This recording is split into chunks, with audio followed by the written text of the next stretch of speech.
সাকিব আল হাসান চাইলে বিসিবির বস হতে পারতো। সাকিবের ক্রিকেটের জন্য অনেক অবদান রয়েছে। রাজনৈতিক সাকিব আল হাসান না, ক্রিকেটার সাকিব আল হাসানের দেশের জন্য অবদান রয়েছে। তাকে মিস করি, এটা হচ্ছে বড় কথা। সে বিপিএলে থাকলে ভালো লাগতো। সিলেট জিতলে, এটা যেহেতু সিলেটের পাড়ে খেলা হচ্ছে, এটা আলাদা একটা ভালো লাগা কাজ করতো। কিন্তু যার বিভাগে সেই দলটা জিতলে আসলে সবারই ভালো লাগে। আনফর্চুনেটলি এখন খেলার জিতলে হার জিত তো থাকবেই। খেলা দেখতেই আসছি, খেলার ফাঁকে ঘোরাঘুরিও করবো আর কি। না না, নিঃসন্দেহে ভালো তো লাগবেই। কারণ ওই যে বললাম না, যেই বিভাগে স্টেডিয়াম, সেই বিভাগে যদি ভালো করে, এটা অ্যাটলিস্ট আমাদের ভালো না লাগলেও সেই বিভাগে মানুষের ভালো লাগবে। এটা আমার বরিশালে প্রায় ভালো করলেও ভালোই লাগতো। পরবর্তী ম্যাচ বরিশাল এবং রাজশাহীর, এটা গত ম্যাচ বরিশাল হারছে। সো আই হোপ তারা ভালোভাবে কাম ব্যাক করবে। মিস না করার কিছুই নাই। সাকিব ভাই, আপনারা জার্নালিস্ট, আপনারাও জানেন, আপনারা স্টেডিয়ামের সাথে আরও অনেক আগ থেকে জড়িত। সাকিবের ক্রিকেটের জন্য অনেক অবদান রয়েছে। রাজনৈতিক সাকিব আল হাসান না, ক্রিকেটার সাকিব আল হাসানের দেশের জন্য অবদান রয়েছে। ক্রিকেটার সাকিব আল হাসান চাইলে বিসিবির বস হতে পারতো। নিঃসন্দেহে বিশ্ব তাকে চিনে। তাকে মিস করি, এটা হচ্ছে বড় কথা। সে বিপিএলে থাকলে ভালো লাগতো।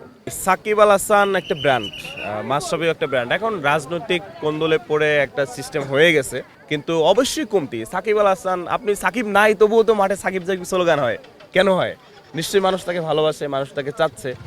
এখন যেই ঘটনা ঘটে গেল, তবুও মানুষ তাকে আসলে ক্রিকেটার সাকিব আল হাসান হিসেবেই চায়।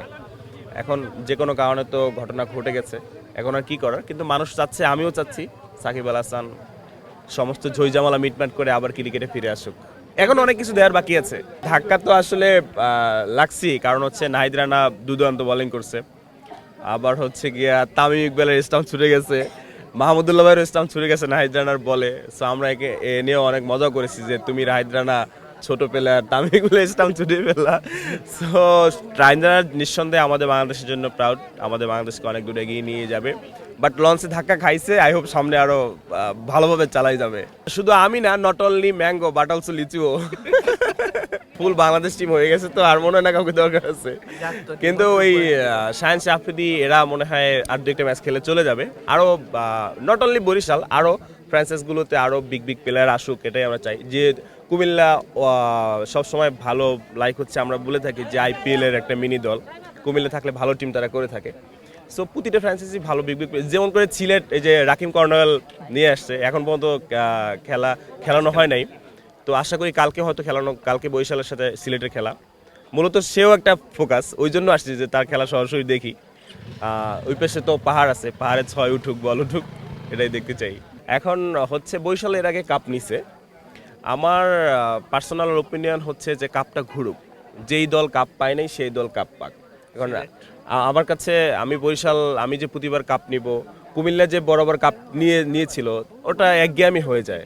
সো সিলেট যদি কাপটা নেয়, তাদের ভিতরে কিন্তু উন্মাদনাটা আরো বেশি থাকবে যে আমরা পারি, আমরা কাপ নিয়েছি। তো এইভাবে আমি চাই এক দল বারবার কাপ পাক, সেটা আমি চাই না। কাপটা ঘুরুক, কাপটা ঘুরলে ভালো লাগবে সবার কাছে। এটা আমার পার্সোনাল ওপিনিয়ন।